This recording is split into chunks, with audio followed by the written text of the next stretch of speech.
Hi guys, ఈ రోజు మనం ఈ 2 ఆనియన్స్ ని కట్ చేసుకుందాం. దేనికో అనేది తర్వాత చూద్దాం. ఫస్ట్ ఈ 2 ఆనియన్స్ ని మీడియం సైజ్ లో కట్ చేసుకుందాం.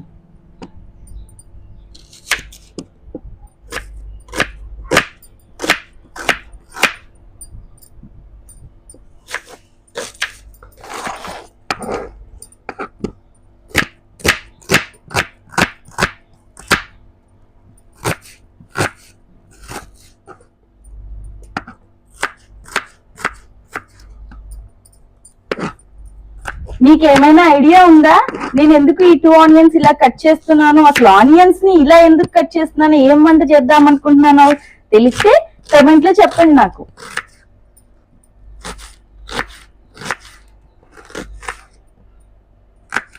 సరే, ఒక చిన్న హింట్ ఇస్తాను. నేనైతే ఈ ఉల్లిపాయలతో మ్యాంగోతో కలిపి ఒక రెసిపీ చేద్దాం అనుకుంటున్నా. అదేంటో మీరే చెప్పాలి. ఇంకా నేను హింట్ ఇస్తే రెసిపీ తెలిసిపోతుంది. అందుకని ఈ హింట్ తో మీరు చెప్పేయండి. ఈ ఉల్లిపాయల్ని ఇలా సన్న ముక్కలుగా 2 కట్ చేసుకున్న తర్వాత ఒక చిన్న బౌల్లో తీసేసుకుందాం. ఇదిగోండి బౌల్.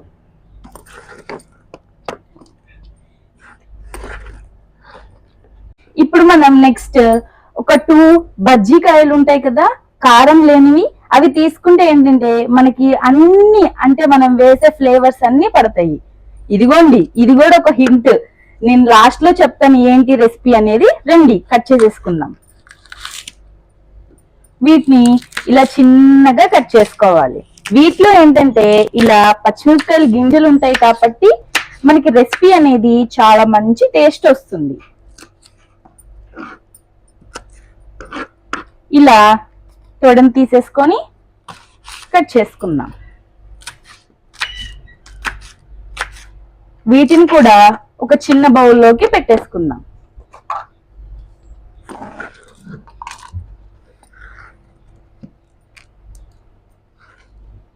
ఈ గింజలు మాత్రం మర్చిపోకండి, ఖచ్చితంగా వేసుకోవాలి. మామిడికాయ పచ్చి పులుసు కోసం ముందుగా మామిడికాయని కాల్చేసుకుందాం. కాల్చుకోవడం అంటే స్టవ్ మీద వద్దండి, కట్ల పొయ్యి అంటే పుల్ల పొయ్యి, బొగ్గులు కాల్చింది ఉంటుంది కదా, దాంట్లో కాల్చుకుంటే ఆ స్మెల్ టేస్ట్ అనేది చాలా బాగుంటుంది. రండి కాల్చేసుకుందాం. పుల్కాలు కాల్చుకునే ప్లేట్ ఉంటుంది కదా, ఒకవేళ అది లేకపోతే దీన్ని కూడా ట్రై చేయొచ్చు. నేనైతే ఫస్ట్ టైమే ట్రై చేస్తున్నా. రండి రిజల్ట్ ఎలా వస్తుందో చూసేసి మీరు కూడా ట్రై చేద్దరు. వచ్చేయండి. ముందుగా ఇలా దీన్ని ఇట్లా మామిడికాయని దీంట్లో పెట్టేసుకొని ఇలా కాల్చేసుకుందాం.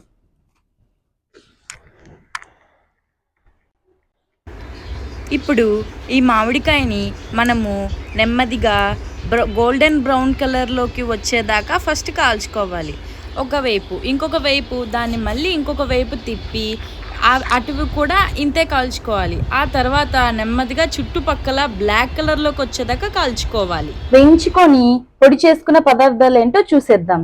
ఒక 2 టేబుల్ స్పూన్ జీలకర్ర పౌడర్, ఒక 2 టేబుల్ స్పూన్ ధనియాల పౌడర్, ఒక 1/2 టేబుల్ స్పూన్ మెంతి పొడి. వీటన్నిటిని వేయించుకొని ఇలా పొడి చేసుకొని పెట్టుకోవాలి. కాల్చుకున్న మామిడికాయని ఇప్పుడు చిన్నగా తోలు తీసేసుకుందాం. దానంతకు అదే ఊడిపోతుంది. మీరు కాలుతుంది కాబట్టి చాలా జాగ్రత్తగా తీసుకోవాలి. నేను చేత్తో తీసానని మీరు కూడా అలా తీసారండోయ్. కత్తితో ట్రై చేయండి. ఫస్ట్ ఆ తోలు ఎలా ఉందో చూసి దాన్ని బట్టి చేత్తో తీసేసుకోవాలి. ఇలా కాల్చుకున్న మామిడికాయని చిన్న సన్నగా ముక్కలు చేసుకుందాం.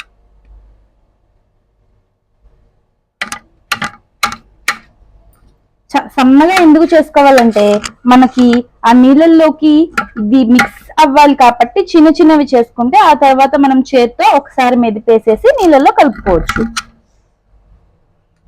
ఇప్పుడు మనము ఈ ముక్కలు ముక్కలుగా కట్ చేసుకున్న మామిడికాయని రోల్లో వేసుకొని దానికి తగినంత బెల్లం గడ్డని వేసుకొని తంపుకోవాలి.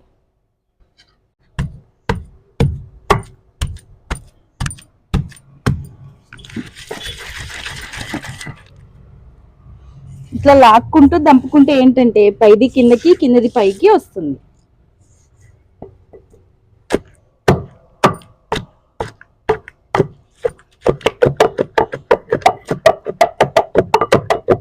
బెల్లం ఇలా మెత్తగా దంపుకున్న తర్వాత దీన్నంతా ఒక ప్లేట్ లోకి తీసుకుందాం. కొంతమంది స్టైల్ గా స్పూన్లు వాడతారు కానివ్వండి, మనకంత స్టైల్ రాదు, అందుకే చేత్తోనే దంపేసి చేత్తోనే తీసేస్తాను. ఇప్పుడు అన్నీ రెడీగా పెట్టేసుకున్నాం కదా, ఇంకేమీ లేదండి. ఒక్క 5 నిమిషాల్లో మనకి పులుసు అనేది రెడీ అయిపోతుంది. రండి ఏమేమి సిద్ధం చేసుకున్నామో చూసేసుకుందాం. ఒక గిన్నె పెట్టుకోవాలి. ఈ పొళ్ళన్నీ రెడీ చేసుకున్నాం కదా, నెక్స్ట్ వచ్చేసేసి ఇలా ఉల్లిపాయలు, గల్ల ఉప్పు, పచ్చిమిర్చి, ఎండుమిరపకాయలు ఏది పొయ్యి మీద కాల్చుకున్నవి, ఈ పేస్ట్, అలాగే మనకి కరివేపాకు, మనకి తగినంత నీళ్లు. రండి ఎలా చేసుకోవాలో చూసేసుకుందాం. సన్నగా కట్ చేసి పెట్టుకున్న ఉల్లిపాయ ముక్కల్ని ఇలా ఒక గిన్నెలోకి వేసేసుకోవాలి. ఆ తర్వాత పచ్చిమిర్చి, 2 పచ్చిమిర్చి తరుక్కున్నాం కదా సన్నగా, అవి కూడా ఈ వేయించుకొని అదే కాల్చుకున్న ఎండుమిరపకాయలు ఉన్నాయి కదా, వాటిని ఇలా పొడి పొడిగా చేసుకొని ఇలా వేసేసుకోవాలి.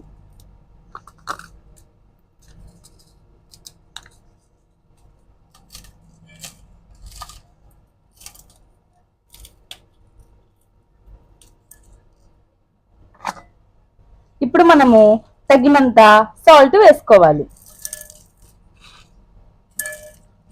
దీన్ని ఈ మిశ్రమాన్ని మొత్తం గట్టిగా ఇలా కదుపుకోవాలి. ఎందుకంటే ఉప్పు పట్టాలి, ఇంకొకటి ఎండుమిరపకాయలు కూడా చిరిగితేనే బాగుంటాయి.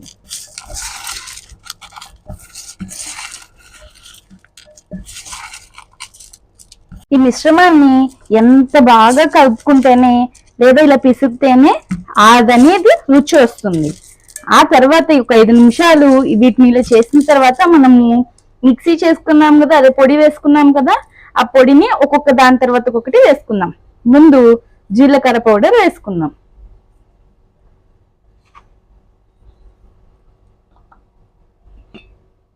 ఇప్పుడు ధనియాల పౌడర్ వేసుకుందాం.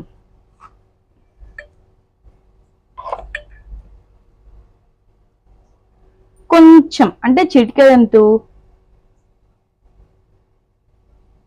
మెంతుల పౌడర్ వేసుకుందాం.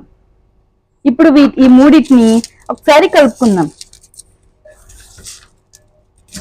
ఇట్లా కలుపుకున్న తర్వాతనే ఈ మామిడికాయ జ్యూస్ వేసుకుంటే ఏంటంటే మనకి మంచిగా పడుతుంది. ఇదిగోండి, ఇప్పుడు ఇలా వేసేసుకుందాం. నేనైతే దీన్ని రోట్లో దంపానండి, మీరు కూడా అలానే ట్రై చేయండి.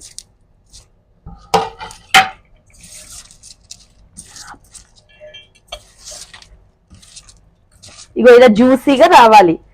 వావ్, అసలు వాసనే చాలా అద్భుతంగా ఉంది. ఈ పౌడర్, ఆనియన్, వాహ్.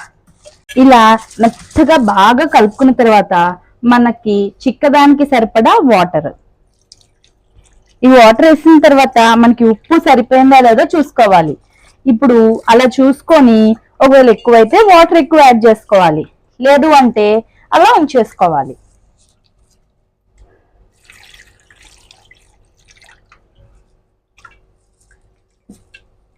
నాకైతే ఉప్పు సరిపడా ఉంది.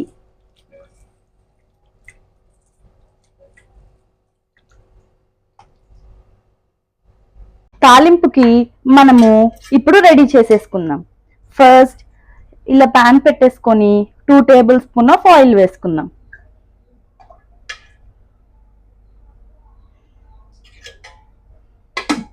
ఇప్పుడు మనము పోపు దినుసులు వేసుకుందాం. పోపు దినుసులు అంటే అందరూ పచ్చిపప్పు, మినపప్పు వేస్తారు. మనం ఓన్లీ ఆవాలు, జీలకర్ర అంతే.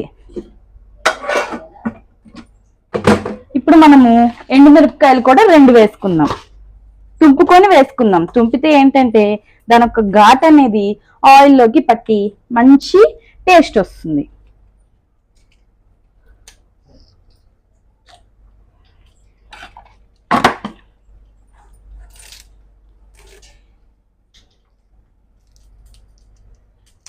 ఒక 2 రెమ్మలు కరివేపాకు వేసుకుందాం.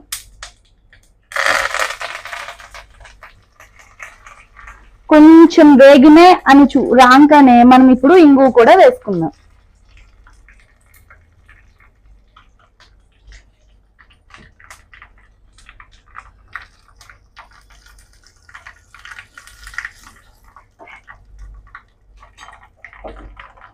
కట్టేసుకొని ఇప్పుడు మనము పోపుని మనం పచ్చి పులుసులోకి వేసుకుందాం.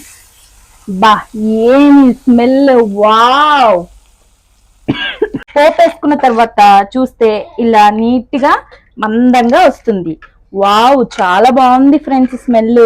నేను ఇప్పుడు అన్నంలో తిని రుచి చూసి చెప్తాను. నాకైతే అసలు ముందు ఈ స్మెల్ కే ఎప్పుడు తినేస్తానా అని అనిపిస్తోంది. ముందుగా తయారు చేసి పెట్టుకున్న పప్పుని వేసుకుంటున్నా. దేనికంటే పచ్చి పులుసులోకి పప్పు చాలా బాగుంటుంది.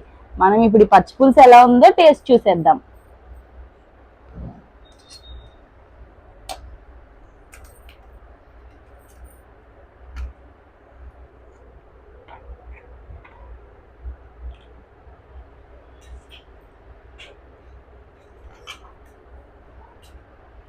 ఫస్ట్ విడిగా పచ్చి పులుసు అన్నం తినేద్దాం. పులుపు, ఉప్పు, పౌడర్స్ అన్ని చాలా బాగా పట్టినాయి. ఆనియన్స్ మనము ఇలా చేత్తో మెదిపాం కదా, దానివల్ల చాలా రుచి వచ్చింది. ఇప్పుడు మనము పప్పు యాడ్ చేసుకొని తిందాం. ఎలా టేస్ట్ ఉంటుందో చూసేద్దాం, వచ్చేయండి.